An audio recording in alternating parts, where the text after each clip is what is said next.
Welcome back everyone. In today's video I just wanted to do a quick look at some of the books that I've been reading over my long absence and talk about some of the books that I'm planning to read in the future. Also let me know down in the comments the books that you've been reading as well. I'll start with a Shakespeare play, Richard II.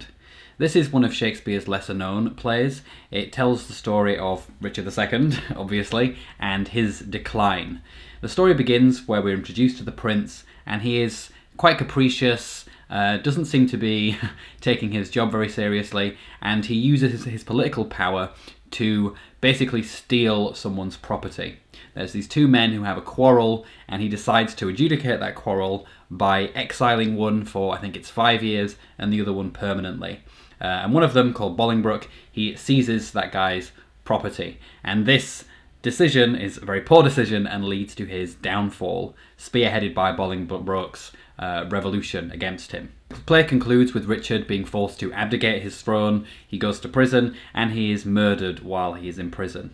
Now this is quite an overlooked play, not just because it's a history, Shakespeare's history plays tend to be overlooked, but also just within that context. And it's also overlooked as a tragedy. Unlike a lot of Shakespeare's other more well-known tragedies, this one I actually like because it's quite subtle, and Richard is not the out-and-out villain that a lot of Shakespeare's other tragic heroes are. You think of Othello, you think of Macbeth, they do pretty terrible things, and in some sense their punishment is deserved.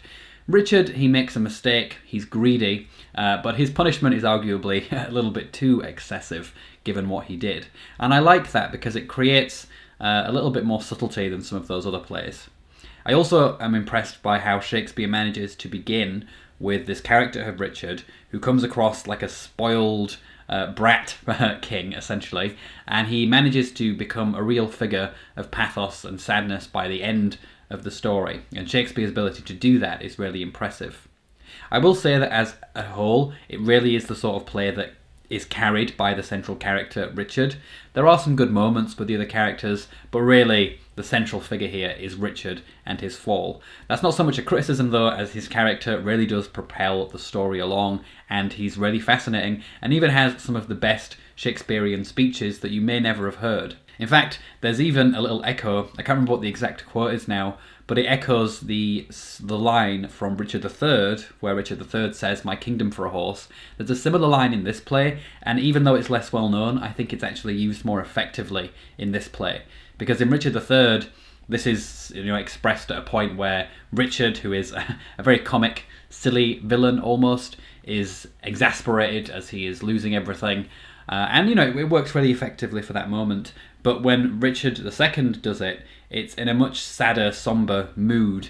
Richard has some great speeches about the burdens of being a king and wanting to maybe just go off and live a more humble existence. And they're really good speeches. I can't recommend them enough. Even if you don't want to sit through the whole play, I definitely recommend looking up those speeches. And if they entice you to watch the whole thing, definitely give it a go. Richard II is a play I've now watched a few times. I watched a BBC adaptation of it, the Hollow Crown version, which is like a filmy style. And then I watched another version of it at some point, I can't remember when. And then I watched a recent BBC adaptation from the 70s or 80s that's more of a stagey one. And every time I've really enjoyed it. The one that I watched most recently from the BBC had Derek Jacobi as Richard II, and he does a fantastic job. But every play I've watched, I've really enjoyed of this one, so I definitely recommend it. Don't sleep on this one. Next up we have a book that I read relatively recently but then decided to reread, and that is Nicholas Nickleby by Charles Dickens. Nicholas Nickleby follows the character Nicholas and his family when they are thrown into tragedy after their father dies. They have to go to their uncle, the evil money lender Ralph Nickleby, for help, and Ralph does not give them help at all. He sends Nicholas off to Dotheboys Academy, which is a very cruel boys' school, and he sends Kate off to work for a seamstress. And things go from bad to worse in both of these jobs. There's a little bit of the episodic kind of storytelling that we got from the Pickwick Papers carrying over to Nicholas Nickleby. Every now and then there's a little story that just takes us out of the main narrative, and there's lots of definite episodes going on. We have Nicholas at Dotheboys Academy, we have Nicholas in his experiences with the theatre for a while, we have Kate and her job as a seamstress. All of these things coming together, but what makes it different from the Pickwick Papers is that there is a much stronger sense of an overarching plot, and for that reason I really like this one over the Pickwick Papers, which I find a bit more difficult to read sometimes. I enjoyed this a lot the first time I read it, but I'm enjoying it even more this time. Again, I'm listening to the audiobook version this time, and I've said this 1,000 times, but Dickens does really well if you get a good audiobook version. The characters come to life, you can breeze through it. I started reading this or listening to this in the car with my partner when we were doing a very long drive, and we got through a good chunk of it, and I've had quite a few long drives recently, so I've been sinking into the novel that way, and that's been really effective for me. I've almost finished it now as well, and it took a lot less time than my original read-through. Not that that's necessarily a problem, but I just found that the novel didn't lag as much as I found it lagged when I was reading it on the page. Nicholas Nickleby is, again, an underrated Dickens novel. I feel like when I read reviews and rankings of Dickens novels, his early novels tend to be looked down upon, maybe because they're more comedic and light in comparison to his later novels, maybe because as far as plotting goes, they're a bit more loose, they're more episodic than some of his later novels, which are a bit more constructed. Nevertheless, I think it's a great novel. I really like Nicholas as a protagonist. He's an example of a younger Dickens character who is a bit more spirited, stands up for himself, as opposed to being the more weak style of character that Dickens typically writes when he's writing for young people. So it's nice to see that, especially when you think about his early novels, the other main protagonists being characters like Little Nell, who does have some spirit, but ultimately she's a bit of a victim, or Oliver Twist, who's probably the archetypal Dickens victim to my mind. He's completely powerless. And so it's nice to see Dickens trying with a protagonist that's just a little bit more forthright. Yes, he can be a bit moralisy and maybe even up himself from time to time, but I think he works really well for the character that he is. You've also got characters like Ralph Nickleby, who is a great villain, comes across a little bit like Mr. Tulkinghorn from Bleak House, sort of foreshadowing that kind of character. Maybe not the most complex villain, but he serves his purpose really well, and I like the family drama that is the centre of this novel. And all of the Nickleby family are interesting in their own ways, whether that's Kate and her quiet dignity, or Mrs. Nickleby and her insane absurdist rants, which are probably the highlight, or one of the comic highlights of the novel. Overall, glad to have reread Nicholas Nickleby, and it's only gone up in my estimations since having read it the first time. Next up we have another reread, but this one is one that took a bit longer to get to, and that is A Passage to India by E.M. Forster. So this was actually the first book that I listened to on Audible when I got my subscription many years ago now, and I really enjoyed it at the time. It's what got me to read all of Forster's other novels, and so I decided, now that I'm reading some of Forster's novels again, to come back to this one. The story revolves around several characters, Dr. Aziz being one of the central characters. He is a Muslim physician who lives in India and has various interactions with the British who are there as colonisers, whether that is with Adela Quested, who has come to India because she's engaged to a young man called Ralph, and she's come along with his mother as well, Mrs. Moore, and Aziz's relationship with Henry Fielding, who is a schoolmaster in India as well. And the story deals with lots of different things. It's hard to really pinpoint it in terms of one plot. There are in fact several plots with their own sort of overarching themes. They build on each other and they relate to each other, but ultimately it's about the different relationships, the conflicts between India and the British, not just in terms of the politics, but also just in terms of the culture and friendship and the possibility of friendship in this colonial context. Probably the central plot, probably the most dramatic plot, is definitely when Adela goes to visit these caves with Mrs. Moore and Aziz, and while she's in the caves, she may or may not have been assaulted by someone. Initially she thinks it's Aziz that did it, and so there's this big dramatic court case that ensues.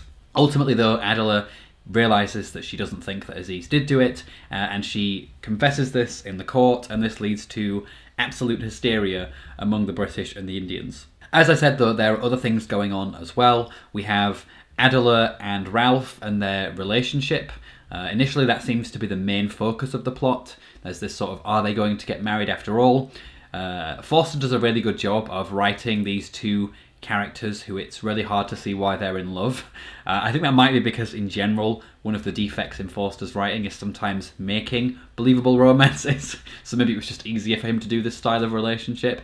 Nevertheless, that's one of the early parts of the story. We have Adela, who is a bit more idealistic, and she is excited to be in India, and Ralph, who's a bit more jaded, who's been there for a long time and less happy to interact with Indians, and this causes tension in their relationship. And we also have the relationship between Fielding and Aziz, which comes into constant conflict due to the things happening around them, and also just British-Indian differences. One thing that I really like about Passage to India, and I'll touch on this and more in my review very soon, is that I like how Forster manages to tell a story that's inherently tied up in politics and culture and colonialism, but without being overly moralistic, preachy, and just generally annoying about it. He has a very subtle understanding of colonialism in the time period, it seems to me, and he recognises that at the heart of this is not just the politics, is not just all of those things, but our personal relationships. And he recognises that those things might be affected by things like culture and colonialism, but that's not all there is to the story either. There's people's personal feelings, their emotions, and so what you get from this cast of characters are real people rather than stand-ins for a political opinion or culture, which is really impressive because in these kinds of novels what you often tend to get is characters that are just symbolic of some political point of view rather than three-dimensional human beings. Another thing that I really love about this novel, and it's something that I was looking forward to reading again, was this certain scenes, but in particular the scene at the very beginning of the novel when Aziz is going on a trip to the mosque. It's evening, it's very atmospheric scene, and he goes in there and he finds Mrs. Moore also in the mosque. And he's initially offended because this is a British woman. He assumes that she hasn't taken off her shoes, that she's going to be disrespectful. But he finds that actually she has taken off her shoes. And so he changes his view. And they just have this little conversation together. And it's in the context of this night. And just the atmosphere of that whole scene is probably one of the best things I've ever read. It's hard to really pin down exactly what it is, so I can only recommend that you go and read it for yourself. But there's a sort of magical quality to this scene. Obviously, Passage to India is very much a realist novel, but there are just moments of the book that sort of come across magical. Another example being the scenes in the Marabar Caves, where there's this echo in there, an echo that has a dramatic impact on a lot of the characters who hear it. But for me, it's really this scene in the mosque between these two characters. It's a great character moment, and it's something that sticks with Aziz and Mrs. Moore as well. They have this deep friendship from that moment, at least from Aziz's perspective. Mrs. Moore is kind of ambiguous, but it seems like they do have one. And it's because they felt that magic as well. So the fact that Forster is able to convey that to his readers as well is really powerful. I would say it's definitely some of Forster's best writing. And the novel also, just as a novel itself in his catalogue, it does stand out as one of his more original ones. The setting of India, the not so much focus on romance here, and just the general atmosphere and writing style is very different from his other novels. And I will end with just an update on what I'm planning to read in the future. I'm finally going to carry on with my readings of the Vampire Chronicles. I decided that after what might have been a year of not reading these novels, that I would carry on with the penultimate novel, which is I think called Prince Lestat in the Realms of Atlantis. I have heard that this one is even crazier than what we typically expect from Rice, and so I'm interested to see where this one goes. I'm listening to an audiobook because I think that might make it easier to digest, but we'll see where that goes. In any case, I'm looking forward to just finally concluding those series of videos. In fact, I think that Interview with a Vampire was one of the first books that I reviewed on this channel. I don't think it was the first one, but it was one of them. And so it's kind of interesting that I still haven't completed the series in all of this time, which may be a compliment or not, I'm unsure. I think it may be not so much of a compliment because I have had my ups and downs with the Vampire Chronicles, but I'm hoping that with the last book, if not this one, that Rice will turn it around. Not to say that I haven't enjoyed it, although it's not a series that's worth engaging with. There are some great books in the Vampire Chronicles, but there have been one too many books of late that I've struggled with. So we'll see where that goes, but look forward to reviewing that for good or ill on the channel coming very soon. And that is it for everything that I have read in the past month, and just a little bit on what I'm going to be reading going forward. As I said, I'm going to review A Passage to India on the channel soon, because there's a lot more that I want to talk about than I could cover in that little spiel there. And I was also thinking about a way to do videos that aren't just focused on books, but focusing maybe more broadly on narrative. I was thinking about doing a series of videos that focus on things like tropes in literature, or narrative work in general, and just giving my thoughts on those tropes, whether I think that they are good, bad, or something in between, giving examples of works that I think really get these things right. So if you're interested in maybe me doing things like that on the channel, let me know down in the comments, and if there are particular tropes or themes or whatever that you would like me to talk about, also let me know down in the comments what they would be, and I will make a list and get started on that very soon. But that is it for this video, however, so take care everyone. Ta-ra!